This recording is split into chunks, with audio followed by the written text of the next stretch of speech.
Hello जी, start करते हैं the last immortal का एपिसोड नंबर 8। एपिसोड 8 की स्टार्टिंग होती है और हम देखते हैं जियानझू को। जियानझू जो होते हैं किंगी के साथ होते हैं। ये लोग कहीं से आ रहे होते हैं। किंगी कहता है कि जियानझू अंकल, मुझे नहीं पता चल रहा कि आप इतनी सारी ऐतिहासिक किताबें लेकर क्यों आ रहे हैं। तभी हम देखते हैं कि किंगी का जो बैलेंस होता है वो बिगड़ने लगता है और बहुत सारी किताबें नीचे की तरफ गिरने लगती है। किंगी कहता है कि अंकल ये किताबें संभालना होगा। तो जियानझू कहता है तुम चिंता मत करो, तुम पहाड़ी पे चलो, यानी दाजी माउंटेन पे पहुंचो, मैं इन किताबों को लेकर आता हूँ। ये किताब जरूर ही मनुष्य लोक में गिर गए होंगे। आगे हम देखते हैं जियानझू अंकल नीचे जाते हैं उस किताबों को लेने के लिए। जैसे वो किताब उठाते हैं तो हम देखते हैं एक लड़की को दो लड़के लोग पीछा कर रहे होते हैं, उसे दौड़ा रहे होते हैं। जियानझू अंकल वहां पे कूद पड़ते हैं और दोनों को मार भगाते हैं, जिसके बाद से उस लड़की को हाथ थामते हैं और कहते हैं कि आप ठीक था ना। अब हम इस लड़की से इंट्रोड्यूस कराते हैं। इस लड़की का नाम है एनहुई। एनहुई जो है सीन यहाँ से कट होता है और हमें दिखाया जाता है रात का सीन, जहाँ पे हम देखते हैं एनहुई ने खाना बनाया होता है जियानझू अंकल के लिए और कहती है कि आप कुछ खा लीजिए। जियानझू अंकल जैसे ही खाने के लिए बैठते हैं उनके कपड़े फटे होते हैं। एनहुई कहती है आपके कपड़े तो फट गए हैं, लाइए मैं ठीक कर देती हूँ। जियानझू अंकल कहते हैं बिल्कुल नहीं, मैं बिल्कुल ठीक हूँ, मैं अभी इसे जादू से चुटकी बजाते ही ठीक कर दूंगा। एनहुई कहती है कि देखिए जादू तो जादू है ना, तो एक बार मुझे मौका तो दीजिए, देखिए मैं अच्छे से ठीक कर दूंगी। उसके बाद से वो कहती है आप रुकिए और जाती है, कुछ सुई धागा लेकर जाती है और उनके कपड़ों को ठीक करने लगती है। यहाँ माना कि उनके जो फटे हुए कपड़े होते हैं उस पर एक सुंदर सा कढ़ाई बनाती है और कहती है कि देखिए क्या आपको ये पसंद आया परी भगवान। जियानझू कहते हैं कि हाँ ये बहुत खूबसूरत है। अब ये लोग बातें कर रहे होते हैं, आंखों में सीन कट होता है और हमें दिखाया जाता है दाजी माउंटेन का। दाजी माउंटेन पे हम देखते हैं कि जो गुजिंग होता है वो अपना सामान पैक करके कहीं जा रहा होता है। तो यहाँ पे किंगी आता है। किंगी कहता है कि अंकल मेरे साथ जल्दी चलो, क्योंकि जो हेवनली पैलेस का जो परीक्षा होने वाला है ना, वहाँ पे बहुत सारे परीक्षार्थी पहुंच चुके हैं, लेकिन उनके पेपर पे आपका साइन चाहिए। वो कहते हैं क्यों, मुझे क्यों, आप एक काम करो जियानसान अंकल या जियानझू अंकल को बोल दो। तो किंगी कहता है कि बिल्कुल नहीं, जियानसान अंकल भी बहुत ज़्यादा बिजी है और जियानझू अंकल की जहाँ तक बात है वो अभी पृथ्वी लोक पर गए हुए हैं और वो अभी तक लौटे नहीं है, तो अभी आपको ही चलना होगा। गुजिंग कहता है कि मुझे भी जाना है, एकांतवास में बहुत जरूरी कार्य है। वो कहता है मैं कुछ नहीं सुनना चाहता, मेरे साथ चलो, और खींच के उसे ले जाता है। वहाँ पे कुछ बुजुर्ग लोग होते हैं। वहाँ पे जाने के बाद जो गुजिंग होता है वहाँ पे जाके पेपर पे साइन कर देता है और कहता है कि दोबारा इन सब कामों के लिए मुझे ना बुलाया करें। इसका मैं यहाँ पे सबसे बुजुर्ग हूँ, इसका मतलब ये नहीं कि आप मुझे ही बार बार बुलाएं। जिसके बाद से यहाँ पे जो बुजुर्ग लोग होते हैं वो लोग बताते हैं कि दरअसल बात यह है ना कि यहाँ पे जो परीक्षार्थी आए हैं हेवनली पैलेस का जो पेपर होने वाला है उसमें जो है जो प्रथम पुरस्कार आने वाला है इन फायर यंग आइस, वो यहाँ पे पहुंच चुका है। तो यहाँ पे जो गुजिंग होता है वो सुनने के बाद उसके कान खड़े हो जाते हैं। कहते हैं क्या ये इन फायर यंग आइस है? तो वो लोग कहते हैं कि हाँ। फिर वो याद करता है कि कैसे हांगी ने बताया था कि जब इन फायर यंग आइस आ जाएगा तो उसके प्रभाव से हमारे जो लोमड़ी लोग होते हैं उन लोगों के पास ऐसा फायर आइस होता है। तो इस आइस से क्या होगा ना कि जो इन है वो बहुत जल्दी से हील हो जाएगी और बाकी लोगों को ठीक करने में भी कामयाब होगी और वो ज़्यादा शक्तिहीन नहीं होगी। ये सब सुनने के बाद गुजिंग कहता है वैसे एक बात बताइए, इन फायर यंग आइस को कैसे पाया जा सकता है? तो वहाँ पे जो बुजुर्ग लोग होते हैं, बुढ़े लोग, वो लोग बताते हैं कि दरअसल बात यह है कि जो भी हेवनली पैलेस के परीक्षार्थी में नंबर 1 आएगा, फर्स्ट प्लेस पे आएगा, उसे ये इन फायर आइस दे दिया जाएगा। गुजिंग कहता है कि अच्छा। फिर यहाँ से सीन कट होता है। आगे हम देखते हैं गुजिंग वहाँ से निकल रहा होता है और यहाँ पे आती है इन, और इन कहती है कि गुजिंग रुको, मुझे तुमसे कुछ बात करनी है। गुजिंग कहता है हाँ बताओ क्या बात करनी है। इन कहती है कि दरअसल बात यह है ना कि जियानशियान सर ने आपके लिए कुछ गोलियां बनाई है, ये गोली ले लो। मुझे पता है कि तुम्हें खेती करने में बहुत समय लगता है, मतलब जो तुम कल्टीवेशन कर रहे हो उसमें तुम्हारी मदद करेगी। जब ये गोली खाओगे ना तो तुम बहुत ही ज्यादा शक्तिशाली बन जाओगे। गुजिंग कहता है इसकी कोई आवश्यकता तो नहीं थी, लेकिन फिर भी बड़े भाई को धन्यवाद बोलना। इन कहती है चलो ठीक है। उसके बाद से गुजिंग कहता है कि देखो तुम्हें अपनी आदतों पर सुधार लाना होगा। जहां तक बात है दाजी माउंटेन का, तो दाजी माउंटेन पे तो तुम्हारी ये हरकतें चल जाएगी, लेकिन ये सब क्या है, मतलब ऐसे चंचलतापन से रहना, ऐसे रहना। मान लो अब मेरी शादी जब हो जाएगी हुआसू से, तो तुम्हें तो मेरे साथ चलना होगा ना, क्योंकि हुआसू के राज्य में हमें जाकर कुछ समय बिताना है। लेकिन वहां पे जाकर अगर तुम ऐसी हरकतें करोगे तो लोग क्या कहेंगे? इसके लिए इन तुम्हें अपनी आदतें सुधारनी होगी। तो इन कहती है कि मैं वहां पे क्यों जाऊंगी, मैं तो दाजी माउंटेन पे ही रहूंगी, मैं तुम्हारे साथ कभी नहीं जाने वाली। तुम्हें जाना है तो जाओ। बहुत ज्यादा गुस्सा करती है और वहां से जाने लगती है। गुजिंग कहता है कि क्या हुआ, तुम गुस्सा हो गई, मैं तो मजाक कर रहा था। इन कहती है नहीं कोई बात नहीं। तो वहां पे वो कहता है ठीक है, बड़े भाई को धन्यवाद बोलना। वो कहती है बिल्कुल नहीं, जाकर खुद बोल दो, और वहां से गुस्से में चली जाती है। सीन कट होता है और आगे हमें दिखाया जाता है फेंगमिन को। फेंगमिन जो होता है वो फिनिक्स वर्ड से है ना। तो यहाँ पे हम देखते हैं कि फिनिक्स वर्ड में जो बूटंग ट्री होता है, उस ट्री के पास जहाँ पे फायर फिनिक्स गायब हुआ था वहाँ पे वो होता है और कुछ जादू वादू कर रहा था। वहाँ पे एक बूढ़े व्यक्ति आते हैं, कहते हैं कि मैं देखता आ रहा हूँ हर वर्ष तुम यहाँ पे आते हो और यहाँ पे आके इसकी रक्षा करते हो, तुम यहाँ के बहुत ही अच्छे वाले शिष्य हो। बूढ़ो जो होते हैं वो बताते हैं कि फेंगमिन तुम बहुत ही ज़्यादा अच्छे हो और मैं तुम्हारे मास्टर से, मतलब जो तुम्हारे सीनियर रह चुके हैं सम्राट, मैं उनसे बात करूंगा कि वो तुम्हें अच्छा सा तोहफा दे। तो यहाँ पे फेंगमिन कहता है कि ये तो मेरा कर्म है, मतलब मैं तो अपना काम ही कर रहा हूँ ना। तो बूढ़े कहते हैं कि नहीं ऐसी बात नहीं है, फायर फिनिक्स जब से गायब हुआ है तुम यहाँ पे आके हमेशा यहाँ पे रक्षा करते रहते हो। वैसे मुझे पता चला है कि जो गुजिंग है उसने फायर फिनिक्स जेट के 4 हिस्सों को ढूंढ लिया है, कुछ ही हिस्से और बाकी हैं। उसे ढूंढने के बाद जल्दी फायर फिनिक्स जेट पूरी तरीके से कंप्लीट हो जाएगा और यहाँ के सम्राट दोबारा से, मतलब सम्राट इन जल्दी से वापस आ जाएंगे। यहाँ पे जो फेंगमिन होता है वो कहता है कि वैसे यहाँ की सम्राट तो फेंगमिन ही बनेगी। बनेगी, फेंग ही नहीं बनेगी। लेकिन आपको पता है, मैं तो ये सोचता रहा हूँ कि अगर 1000 वर्षों तक वो जिंदा ना हुई तो क्या होगा। इसीलिए मैं चिंतित हूँ और इसीलिए वुटोंग ट्री के पास आता हूँ और उसकी रक्षा करता हूँ। जिसके वजह से वो बूढ़े उनको शाबाशी वाबाशी दे के वहाँ से चले जाते हैं। तब हमें फेंग मिन का रियल फेस दिखता है। फेंग मिन जो होता है वो कहता है फेनिन यहाँ का सम्राट बनेगा। इतने वर्षों से मैं यहाँ पे इन लोगों की रक्षा कर रहा हूँ और हजारों वर्षों से मैं यहाँ पे सर्वोत्तम शिष्य रहा हूँ, तो ये सीट तो मेरा ही हुआ, मैं यहाँ का सम्राट बनने के योग्य हूँ। हम देखते हैं कि वहीं पे जुओजिंग आता है। जुओजिंग को देखकर फेंगमिन उसके पास चला जाता है। हमें पता चलता है कि ये दोनों की मिली भगत है। फेंगमिन कहता है कि तुम यहाँ पे दोबारा क्यों आए हो? अगर तुम यहाँ पे आए हो तो तुम्हें पता है ना कि उन लोगों ने अगर देख लिया कि तुम फिनिक्स के वर्ल्ड में आ चुके हो तो सभी लोगों को लग जाएगा कि मैंने तुम्हारी मदद की है। तो यहाँ पे जो जुओजिंग होता है वो कहता है कि नहीं, ऐसा नहीं होगा, मैंने यहाँ पे पहुंचने के लिए दूसरे दरवाजे का उपयोग किया और हाँ, मैं तुम्हारे लिए कुछ लेकर आया हूँ, ये लो। इस चीज से फायर फिनिक्स का ये जो जेड है, ये जो ट्री यहाँ पे तुम रक्षा कर रहे हो, इस चीज को नष्ट कर दो, जिससे यहाँ की रानी या सम्राट जो भी है वो जब पैदा ही नहीं होगा तो सम्राट बनेगा कैसे? फिर तो ये मौका तुम्हें ही मिलेगा। फेंगमिन कहता है लेकिन अगर मैं ऐसा करूंगा तो मैं पकड़ा जाऊंगा। तो जुओजिंग कहता है कि तुम चिंता मत करो, मैं हूं ना तुम्हारे साथ, तुम्हें कुछ भी नहीं होगा और मैं कुछ भी नहीं होने दूंगा। मैंने पूरी प्लानिंग कर ली है, बस तुम्हें यहाँ पे इस चीज को लगाना है। वैसे तुमने सुना है ना कि गुजिंग ने 4 आत्मा के सार को ढूंढ लिया है और जल्दी वो पूरे आत्मा को सार को ढूंढ लेगा और फायर फिनिक्स जेड पूरी तरीके से कंप्लीट हो जाएगा और यहाँ का सम्राट जन्म ले लेगा वापस से। तो फेंगमिन उसकी बातों में आ जाता है, कहता है कि ठीक है, तुम जो कह रहे हो वो ठीक ही कह रहे होगे और उसका वो जो अस्त्र शस्त्र होता है उसे ले लेता है। सीन कट होता है और हमें दिखाया जाता है ताजी पर्वत का सीन। ताजी पर्वत पे जो होते हैं, जो अनाउंसमेंट स्टार्ट होता है और यहाँ पे आते हैं राजा लिंगफेंग। राजा लिंगफेंग यहाँ पे आते हैं और उनके पास होते हैं जियानसान। जियानसान उन्हें कुछ पेपर देते हैं और राजा लिंगफेंग सबको बैठने को कहते हैं। जियानसान पेपर देते हुए कहते हैं कि ये उन लोगों का नंबर है जो स्टूडेंट ने भाग लिया है, जिसकी वजह से राजा लिंगफेंग जो होता है वो नाम बोलना स्टार्ट करते हैं। वो बोलते हैं फेंगमिंग जो फिनिक्स वर्ड से है, लियान यू, लैंगफेंग, चुन यू और अगला नाम बोलते हैं गुजिंग जो कि दाजी माउंटेन से है। सभी लोग आश्चर्यचकित हो जाते हैं। यहाँ पे जियांगसान कहता है क्या सच में गुजिंग का भी नाम है इसमें दाजी माउंटेन से? तो यहाँ पे सभी लोग कहते हैं कि नहीं, ऐसा हो ही नहीं सकता, गुजिंग भाग कैसे ले सकता है? तो राजा लैंगफेंग कहता है कि क्या हुआ, इसमें गलत क्या है? तभी हम देखते हैं गुजिंग आता है और कहता है कुछ गलत नहीं है, मैं भी इसमें भाग ले रहा हूँ। हम देखते हैं कि उसे वहीं पे इन रोक लेती है और कहती है क्या तुम पागल हो गए हो? तुम इसमें भाग क्यों लेना चाहते हो? तुम इतने बड़े हो, मतलब दाजी माउंटेन के तुम सीनियर हो, तुम ऐसा कैसे कर सकते हो?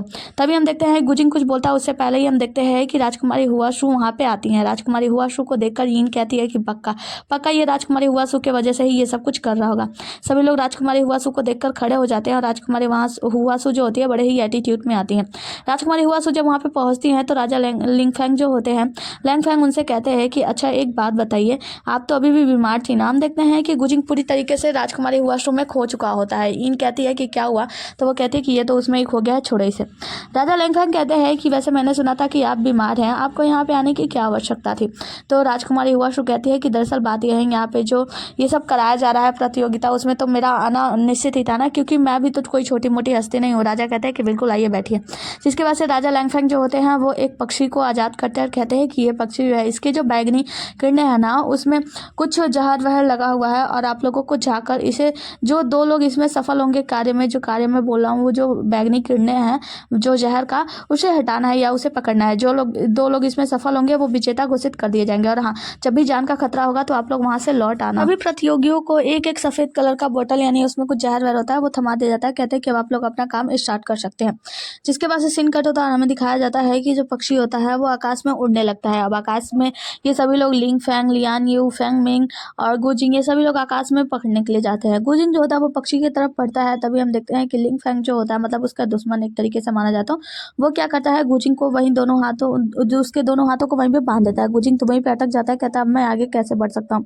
लिंगफेंग कहता है कि अब तुम यहीं आराम करो, हम तो पहले जीतने वाले हैं। जिसके बाद से हम देखते हैं कि ये लोग, उसका लिंगफेंग और उसका साथी आगे बढ़ जाते हैं उस पक्षी को पकड़ने के लिए, लेकिन वो पक्षी मार के उन दोनों को फेंक देती है। जैसे ये दोनों लोग नीचे की तरफ गिरने लगते हैं, गुजिंग देखता है कि ये लोग नीचे गिर रहे हैं, मतलब चोट लगने वाली है, तो गुजिंग फटाक से नीचे जाता है।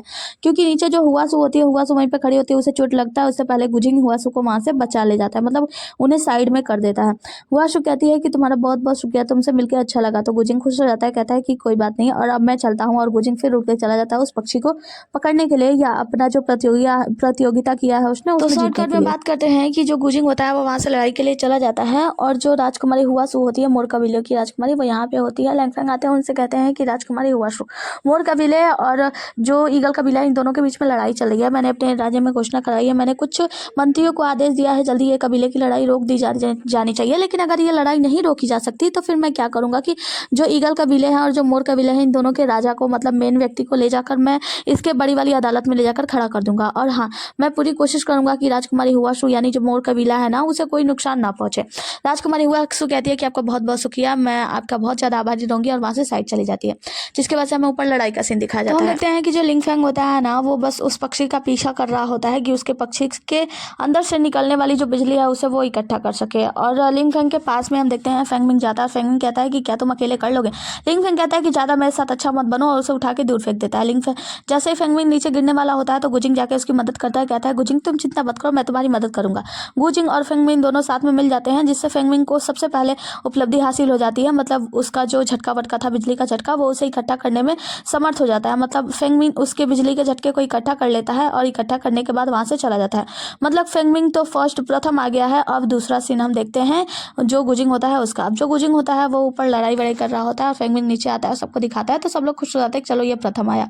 अब हम देखते हैं कि गुजिंग जो होता है वो पास जाता है तो लिंगफेंग होता है, और लिंगफेंग जो होता है उसे बार बार दूर ढकेल रहा होता है, लेकिन गुजिंग भी हार मारने वाला नहीं होता। नीचे हम देखते हैं इन जो होती है वो बहुत ही ज्यादा उसके लिए परेशान होती है कि कहीं वो घायल ना हो जाए, उसे और ज्यादा चोट वोट ना लग जाए। लेकिन यहाँ क्या, मतलब गुजिंग जो होता है वो तो बिल्कुल भी हार मानने वाला नहीं है।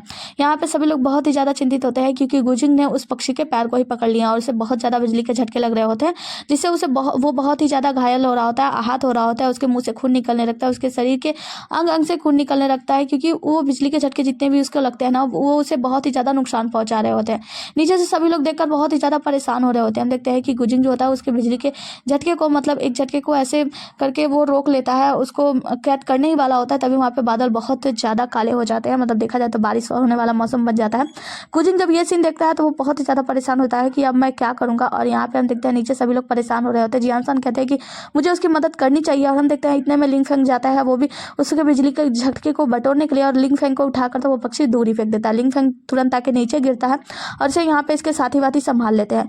यहाँ पे हम देखते हैं कि अभी भी गुजिंग हार नहीं मानता, वो उसे लेने के लिए, मतलब उसके बिजली के झटके को बटोरने के लिए या उस पक्षी को कैद करने के लिए आगे बढ़ रहा होता है। और यहाँ पे उसका साथ देती है इन जो होती है तुरंत इन सभी को दूर करती है, और वहां पे पहुंच जाती है। उस पक्षी को इकट्ठा करने में, उसके बिजली के झटके में गुजिंग की मदद करने के लिए वो उसके साथ मिलकर मदद कर रही होती है। गुजिंग कहता है कि तुम क्या कर रही हो, तुम्हें पता नहीं इसमें बहुत ज्यादा शक्ति लगने वाली है, तुम बहुत ज्यादा घायल हो जाएगी। तो इन कहती है कि तुम मुंह बंद करो अपना, जैसा मैं कहती हूँ वैसा करो, मेरा साथ दो, और देखो हम दोनों साथ में मिलकर जब अपने शक्तियों का उपयोग करेंगे तो सब कुछ ठीक हो जाएगा। गुजिंग उसकी बात मान लेता है, कहता है कि ठीक है, ये दोनों लोग मिलकर मदद करते हैं।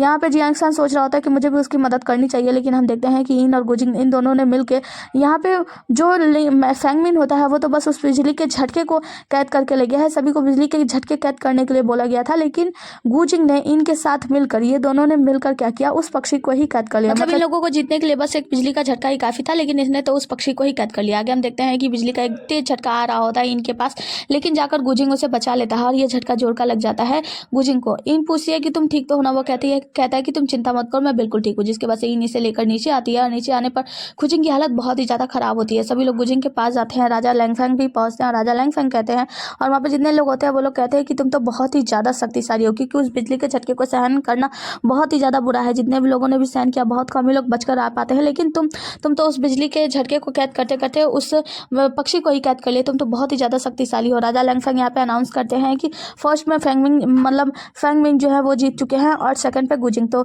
आप दोनों अपना जो पदवी है वो हेवनली पैलेस में आप दोनों कोई भी पदवी को स्वीकार कर सकते हैं, तो आप लोग बता दीजिए। जो फेंगमिंग होता है वो कहता है कि मेरे से ज्यादा सराहनीय काम तो मिस्टर गुजिंग ने किया है, तो मुझे लगता है कि आपको गुजिंग से ही पूछना चाहिए। यहाँ पे जो राजकुमारी हुआशु होती है वो भी गुजिंग का बहुत सारा तारीफ करती है, और सभी लोग गुजिंग की बहुत तारीफ करते हैं कि गुजिंग जो है वो बहुत ही ज्यादा शक्तिशाली है। मतलब यहाँ पे मौजूद हर किसी से ज्यादा शक्तिशाली है। राजकुमारी हुआशु कुछ दिखाते हुए कहती है कि आपको, मुझे लगता है कि आपको ये पदवी चुनना चाहिए। और यहाँ पे जो गुजिंग होता है वो पक्षी दिखाता है जिसने उस पक्षी को कैद कर लिया है, और कहता है कि मैं ऐसे कोई भी पदवी की मांग नहीं करता, मैं किसी पदवी के लिए ये सब नहीं लड़ा हूँ, मैं बस जीतने के लिए लड़ा हूँ। इतना कहते ही हम देखते हैं गुजिंग वहाँ पे बेहोश हो जाता है, और सभी लोग बहुत ही ज्यादा चिंतित हो जाते हैं। सीन कट होता है, हमें दिखाया जाता है कि गुजिंग बेहोश है और इन उसकी देखभाल कर रही है। इन जो होती है वो गुजिंग के हाथों में पट्टी बांध रही होती है। तभी हम देखते हैं गुजिंग को होश आता है, तो अपना हाथ थोड़ा सा हिलाता है, तो इन क्या करती है, उसके पट्टी को बहुत जोर से बांध देती है, जिससे गुजिंग को दर्द होता है। कहता है गुजिंग कि ये क्या कर रही हो, तुम पागल हुई हो क्या, तुम मुझे इतना ज्यादा दर्द हो रहा है, तुम और ज्यादा दर्द दे रही हो। वो कहती है मैं तुम्हें दर्द कैसे दे सकती हूँ, और बांधने से दर्द थोड़ी होता है। फिर वहां से उठ के जाने लगती है। गुजिंग कहता है रुको तो मुझे कुछ खाने को दे दो, मुझे बहुत जोर से भूख लगी है, और उसे अपने पास खींच लेता है उस बंधी हुई रस्सी से। वो कहती है कि बस करो, तुम्हें ये नौकर और मालिक के अनुबंध का कब तक उपयोग करते रहोगे, और वहां से से चली जाती है, कहती है अपना खाना खुद ढूंढ लेना। गुजिंग फिर से उसे उसी रस्सी से खींच देता है और कहता है कि मुझे भूख लगी है, तुम्हें पता है ना मैं इतना कुछ सहन किया है। तो इन ताना मारते हुए कहती है कि हाँ मुझे पता है इतना कुछ सहन किया है। और वहाँ पे सभी लोग उस पक्षी का जो निकलने वाली किरणें हैं उसे कैद करने की कोशिश कर रहे थे और तुमने तो उस पक्षी को ही कैद कर लिया। ये सब मैं समझती हूँ किसके लिए, उसी हुआशु के लिए ना, उसे दिखाने के लिए कि तुम कितने ज़्यादा शक्तिशाली हो। वो कहता है कि अरे पागल, तुम पागल हो क्या। वो कहती है कि क्या मतलब। तभी वो उसे वो जो तोहफा होता है वो दे देता है और कहता है कि ये इन फायर यंग आइस है। तो वो कहती है कि इसका मतलब, तो वो कहता है कि ये तुम्हारे लिए था, मतलब ये सब मैंने आज जो कुछ भी किया ना वो जीता, वो तोहफा जीता और उस पक्षी को मैंने पकड़ा, ये तुम्हारे लिए था ताकि इन फायर यंग आइस से तुम्हें शक्तियाँ इकट्ठा करने में मौका मिले और वो जो बेकार सी लोमड़ी है ना तुम उसे ठीक करती रहो, तुम्हारी शक्तियाँ ज़्यादा नुकसान ना हो। इन ये खुश सुनकर खुश हो जाती है, जिसके बाद से जो होता है दाजी मतलब गुजिंग वहीं पे सो जाता है और कहता है कि वैसे भी हुआशु ने मुझे देखा था, मैं कितना ज़्यादा हैंडसम लग रहा था। और यहाँ पे इंग जो होती है वो गुस्सा होकर चली जाती है, जिसके बाद से इंग एक जगह पे बैठी होती है और उस इंग फायर यांग को देख रही होती है और कहती है कि यार गुजिंग ने ये सब मेरे लिए किया, मतलब वो मेरे लिए लड़ गया, कितनी मतलब बुरी तरीके से उसे चोट लगी। वो याद करती है कि कैसे बिजली से बचाने के लिए वो सामने आ गया था और कहती है कि नहीं, लेकिन वो तो हुआशु को पसंद करता है तो मेरे साथ ऐसा क्यों, वैसे उसने मेरे लिए इतना सब कुछ किया है तो मुझे भी उसकी मदद तो करनी होगी ना। तो एक काम करती हूँ, मैं हुआशु का पीछा करने में उसकी मदद करती हूँ। सीन कट होता है और हमें दिखाया जाता है हांगी को। हांगी जो होता है वो किंगी के पास होता है, किंगी उसके लिए खाना बना के लाया होता है। हांगी कहता है कि इसमें सुअर का दिल डाला है ना, देखो अगर सुअर का धड़कन इसमें नहीं हुआ ना तो तुम्हारी धड़कन से भी काम चला लूंगा। किंगी कहता है बिल्कुल नहीं, ये काम नहीं आएगा और वहाँ से चला जाता है।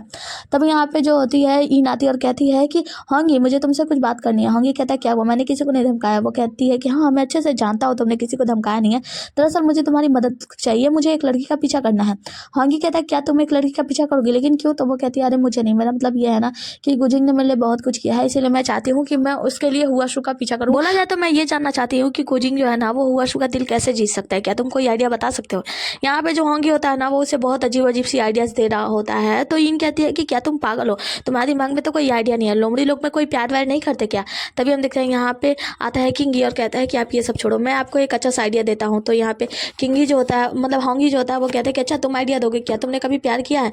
किंगी कहता है वो सब तो मुझे नहीं पता, लेकिन हाँ जब मनुष्य लोक में मैं रह रहा था तो वहाँ पे मैं एक लोग से मिला था और उनके पास कुछ किताबें थी कहानी की अच्छी अच्छी, और मैंने उसमें पढ़ा था कि एक जो व्यक्ति है वो अपने प्यार का इजहार तब करता है जब चारों तरफ बहुत सारे फूल खिल जाते हैं। तो यहाँ पे वो कहती है कि ये तो बहुत अच्छा मौका है ना। इन कहती है कि वैसे आड़ू के फूल कल खिलने वाले हैं और कल बहुत सारा मतलब एक अच्छा सा महोत्सव भी बनने वाला है, तो क्यों ना मैं गुजिंग से बोलूँ कल के दिनों में वो आड़ू के पौधे के नीचे जहाँ पे बहुत सारे फूल खिले हो वहाँ पे अपने प्यार का इजहार कर दे। तो यहाँ पे किंगी कहता है कि हाँ ये अच्छा आइडिया रहेगा। तो यहाँ पे इन कहती है कि तो बहुत अच्छा आइडिया, मैं चलती हूँ, और वहाँ से चली जाती है। जिसके बाद से होंगी जो होता है ना वो किंगी को देखकर थोड़ा सा गुस्सा करता है और किंगी वहाँ से चला जाता है। सीन कट होता है, हमें दिखाया जाता है इन दौड़ती दौड़ती जाती है और गुजिंग को बताती है अपना आइडिया, कहती है कि तुम एक काम करो, उस पौधे के नीचे जाकर उसे अपने प्यार का इजहार कर दो। तो यहाँ पे जो इन होती है वो कहती है वैसे मैंने तुम्हें आइडिया तो दे दिया है, अब तुम पूरा करते हो या नहीं ये तुम्हारे ऊपर है। इतना सुनना था कि गुजिंग वहाँ से उठ के जाने लगता है तो उसे इन रोक लेती है और कहती है कि लेकिन रुको रुको, अगर उसने तुम्हें मना कर दिया, रिजेक्ट हो गए तुम, तो तुम बिल्कुल भी तुम्हें बुरा नहीं लगना चाहिए। तो गुजिंग कहता है कि अरे मुझे बुरा क्यों लगेगा, अभी मुझे छोड़ो, मुझे जाना होगा, जल्दी से उसे कल मिलने के लिए बुलाना है और बहुत सारी तैयारी करनी है, और वहाँ से चला जाता है।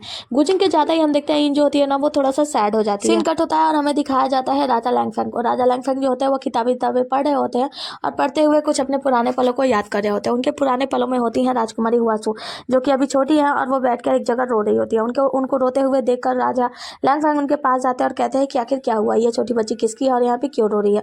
राजकुमारी जो हुआसु होती है वो कहती है कि दरअसल बात यह है कि सभी लोगों को लगता है कि राजकुमारी लैंगफेंग बहुत ज़्यादा खूबसूरत है, और ये इसलिए क्योंकि वो दैविक परिवार में जन्म ली है, इसलिए वो एक सम्राट की पुत्री है। इसीलिए देख लेना, मैं मोर वंश की राजकुमारी हूँ और एक दिन मैं दुनिया को दिखा दूंगी कि मैं कितनी ज़्यादा सक्षम हूँ और कितनी ज़्यादा अच्छी हूँ। राजा लैंगफेंग जो होते हैं उन्हें एक पोटली देते हैं, तो राजकुमारी कहती है ये सब क्या है। तो वो कहते हैं इसमें कुछ सितारे हैं जो कि मैं गुजर रहा था आसमान से, तो मैंने उसे कैद कर लिया। तुम्हें पता है सितारों को कैद करने से उनकी चमक कम नहीं होती, और वो राजकुमारी जो होती है वो उन सितारों को वहीं पे मतलब छोड़ देती है। यहाँ पे राजा जो है ना वो राजकुमारी हुआसु को याद कर रहे होते हैं और कहते हैं कि 200 साल पहले मैं तुमसे मिला था, क्या तुम्हें आज भी मैं याद होऊंगा। देखा जाए तो राजा लैंगफेंग जो होते हैं ना वो शायद राजकुमारी हुआसु को पसंद करते हैं।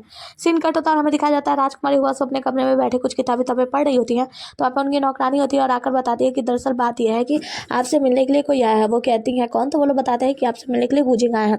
राजकुमारी हुआसु कहते हैं कि ठीक है ऐसी बात है तो गुजिंग को अंदर भेजो, और गुजिंग अंदर जाता है। तो गुजिंग बाहर ही गहरी सांस लेता है फिर अंदर को प्रवेश करता है। राजकुमारी हुआसु से कहता है कि दरअसल बात यह है कि कल एक महोत्सव होने वाला है और उसमें बहुत ही ज़्यादा अच्छा लगने वाला है, तो क्या आप मेरे साथ उस महोत्सव को देखने के लिए जाने वाली हैं, क्या आप कल फ्री होंगी। मैं आपको उस महोत्सव के लिए निमंत्रण आमंत्रण देने के लिए आया हूँ, मैं चाहता हूँ कि आप मेरे साथ चले। तो राजकुमारी हुआसू कहती है कि हाँ बिल्कुल, क्यों नहीं। ये बात सुनकर खुश हो जाता है और यहाँ से चला जाता है गुजिंग। गुजिंग के जाने के बाद राजकुमारी हुआसू कुछ सोच रही होती है, उसकी नौकरानी उसके पास आती है, कहती है कि आखिरकार आप राजकुमार मतलब गुजिंग को आप ऐसे अपने आगे पीछे क्यों घुमा रही हैं। तो राजकुमारी हुआसू जो होती है वो कहती है कि देखो गुजिंग जो है ना वो बहुत ही ज़्यादा दैविक शक्तियाँ उसके अंदर है, पता नहीं क्यों मुझे ऐसा महसूस होता है। और देखो फायर फिनिक्स की जेट को भी उसने नुकसान पहुंचाया, लेकिन फिर भी उसके साथ कुछ भी बुरा नहीं हुआ, बल्कि उसे माफ़ कर दिया गया। इसीलिए मुझे ऐसा लगता है कि गुजिंग मेरे साथ मेरा काम आने वाला है, इसीलिए मैं उसके साथ हेरफेर करती हूँ, मतलब उसे अपने बंधकों में बांधे रखना चाहती हूँ। तो यहाँ पे उसकी जो नौकरानी होती है वो कहती है कि ये सब तो ठीक है, लेकिन राजा लैंगफैंग का क्या। वो कहते हैं कि सम्राट लैंगफैंग जो है वो कई वर्षों से अच्छा कार्य कर रहे हैं, लेकिन वो अभी भी दैविक रूप में नहीं पहुंचे, मतलब वो बहुत ऊपरे वाले सम्राट नहीं बने हैं, अभी भी वो निचले हिस्से में ही है। मतलब वो सम्राट जो पूरे राज्य को, पूरी दुनिया को अपने उंगलियों पे नचाता है, वैसे वाले सम्राट तो है बने ही नहीं है। वैसे देखा जाए तो लैंगफैंग के साथ हम लोग हेरफेर नहीं कर सकते। अभी ये लोग बातें कर रहे होते हैं, तभी हम देखते हैं कि लैंगफैंग राजा वहाँ पे पहुंच जाते हैं और कहते हैं कि राजकुमारी हुआसू मैं आपसे कुछ पूछना चाहता हूँ। राजकुमारी हुआसू कहते हैं जी कहिए। तो वो कहते हैं कि दरअसल बात यह है कि जब आपसे मैं पहली बार मुलाकात हुई थी मेरी, तब आपकी कुछ चीज़ वहाँ पे छूट गई थी और वो उन्हें वही थैली देते थे। थैली देखकर हुआसू जो होती है वो कहते हैं कि मैं उस वक्त नादान थी और कुछ अजीब सी हरकतें कर बैठी, उसके लिए मुझे क्षमा कीजिएगा। राजा लैंगफैंग कहता है कि नहीं ऐसी बात नहीं है, मैं तो आपको उसी वक्त से आपके बारे में सोचता आ रहा हूँ। वैसे मैं चाहता हूँ कि कल का जो महोत्सव है वो आप मेरे साथ बिताएं, तो क्या आपके पास समय है, आप मेरे साथ चलना चाहेंगे। राजकुमारी हुआसू कुछ सोचती है ना, उससे कहते हैं कि हाँ ठीक है, फिर मैं आपके साथ चलने के लिए तैयार हूँ। अब हम देखते हैं कि राजकुमारी हुआसू जाएंगी किसके साथ। सीन यहाँ से कट होता है और आगे की सीन में हम देखते हैं गुंजिन अपनी पूरी तैयारी कर रहा होता है, उस पौधे के नीचे होता है जिस पेड़ के नीचे वो राजकुमारी हुआसू को प्रपोज करने वाला है। और उस पौधे पे जो कोढ़ी लगी होती है, मतलब फूल और जो भी होता है ना कली, उसको खिलाने की कोशिश कर रहा होता है, उसे फूल बनाने की प्रयास कर रहा होता है। यहाँ पे वो अपनी शक्तियाँ बहुत ज़्यादा इस्तेमाल कर रहा होता है। तो इन कहती है कि अब बैठ जाओ, आराम भी कर लो, तुम्हारी बहुत सारी शक्तियाँ क्षीण हो चुकी है। जिसकी वजह से इन कहती है मुझे ट्राई करने दो। गुजिंग कहता है तुमसे क्या ही होगा, लेकिन इन जैसे अपने शक्तियों का उपयोग करती है, उस पौधे पे लगे जितने भी कलियां हैं ना वो सारे फूल बनने लगते हैं। फूल बनता देख गुजिंग बहुत ही ज़्यादा खुश हो जाता है, कहता है कि वाह तुमने तो एक करके दिखाया, चलो साथ में मिलकर करते हैं। और ये सारे फूलों को खिला देते हैं, मतलब जितनी भी कलियां हैं ना उन सबको खिला देते हैं। इन कहते हैं कि हाँ बिल्कुल चलो साथ में करते हैं। फिर ये दोनों लोग मिलकर अपने साथ में एक दूसरे के साथ अपने शक्तियों का इस्तेमाल करते हैं। उस पौधे पे जितने भी सारी कलियां होती है वो सारे को फूल बना देते हैं, मतलब सभी को फूल बनाते हैं, सबको खिला देते हैं। अब ये दोनों लोग बहुत ही ज़्यादा खुश हो जाते हैं। इन और गुजिंग दोनों साथ में बहुत खुश दिख रहे थे। जो जिसके बाद से जब सारे फूल खिल जाते हैं तो इन कहती है कि देखो अब तुम्हारा काम हो चुका है, लगभग सारी तैयारियां पूरी हो चुकी है, अब मैं यहाँ से चलती हूँ, राजकुमारी हुआसू आती होंगी। गुजिंग कहता है कि रुको मुझे तुमसे कुछ बात करनी है। इन कहती है कि अब बहुत हुआ, मुझे जाने दो यहाँ से। तो वो कहता है नहीं नहीं बैठो ना, मैंने कुछ लाइनें तैयार की हैं, मैं चाहता हूँ कि तुम सुनो और सुनकर बताओ कि मैंने कैसा सोचा है। तो वो कहती है कि ठीक है, वहाँ पे बैठ जाती है। गुजिंग कहता है कि राजकुमारी हुआसू 10 साल पहले मैंने तुम्हें देखा था, जब से देखा है तब से मैं तुम्हारे प्यार में पागल हो चुका हूँ और मैं चाहता हूँ कि हर वक्त मैं सिर्फ तुम्हारे बारे में सुनूं, तुम्हें देखूं, तुम्हें ही चाहूँ और बहुत सारी चीज़ें, मतलब उन्हें प्यार का इजहार करता है। ये सब सुन के गुजिंग मतलब जो इन होती है उसके मन में कुछ कुछ होने लगता है, उसके सर में तेज दर्द होता है और वहाँ से उठ के जाने लगती है। गुजिंग कहता है क्या हुआ तुम्हें। वो कहते हैं कुछ नहीं, ये जो भी कुछ जानना होगा ना वो जब वो आएगी तो तुम्हें पता चल जाएगा, और वहाँ से जाने लगती है। कुछ दूर जाके हम देखते हैं कि इन जो होती है ना उसके सर में बहुत तेज का दर्द होने लगता है, उसे ये दर्द सहन ही नहीं हो रहा होता है। तभी वहाँ पे हम देखते हैं किंग ही आता है और कहता है कि इन तुम ठीक तो हो ना। तभी उसके हाथों में वो बेहोश हो जाती है। सीन कट होता है और अगले सीन में हम देखते हैं इन जो होती है वो बेहोश है और वो अचानक से जब होश में आती है तो इसके सामने होते हैं जियांग होते हैं, लहोंगी होता है और किंगी होता है। तो यहाँ पे जो जियांग होता है वो कहते हैं कि तुम्हारे सर में इसलिए दर्द हुआ क्योंकि तुम्हें और गुजिंग को जिस संबंध में बांधा गया है नौकर और मालिक के संबंध में, उससे तुम विपरीत जा रही हो। क्या तुम मुझे सच सच बताओगी, क्या तुम गुजिंग को मारना चाहती हो। इन कहती है नहीं ऐसी कोई बात नहीं है, मैं उसे क्यों मारना चाहूंगी भला। तो यहाँ पे जियांग कहते हैं अच्छा तो हो सकता है इसके विपरीत शायद तुम उसे पसंद करने लगी हो, तुम्हारे मन में उसके लिए भावनाएं हो। इतना सुनना था कि इन जो होती है ना वो मुस्कुराने लगती है, कहती है क्या उसे पसंद करना, ऐसा नहीं हो सकता। सीन यहीं पे कट होता है, ये एपिसोड यहीं पे समाप्त होता है। मिलते हैं अगले एपिसोड में, तब तक ले बने रहिए हमारे साथ। टाटा बाय बाय और टेक केयर। और हाँ अभी तक वीडियो देख रहे हो तो जाने से पहले वीडियो को लाइक कर देना, नए हो तो चैनल को सब्सक्राइब कर देना, और हाँ तुम्हारे दोस्तों को भी पसंद हो अगर चाइनीज ड्रामा तो उन्हें भी सेंड कर देना। Bye bye.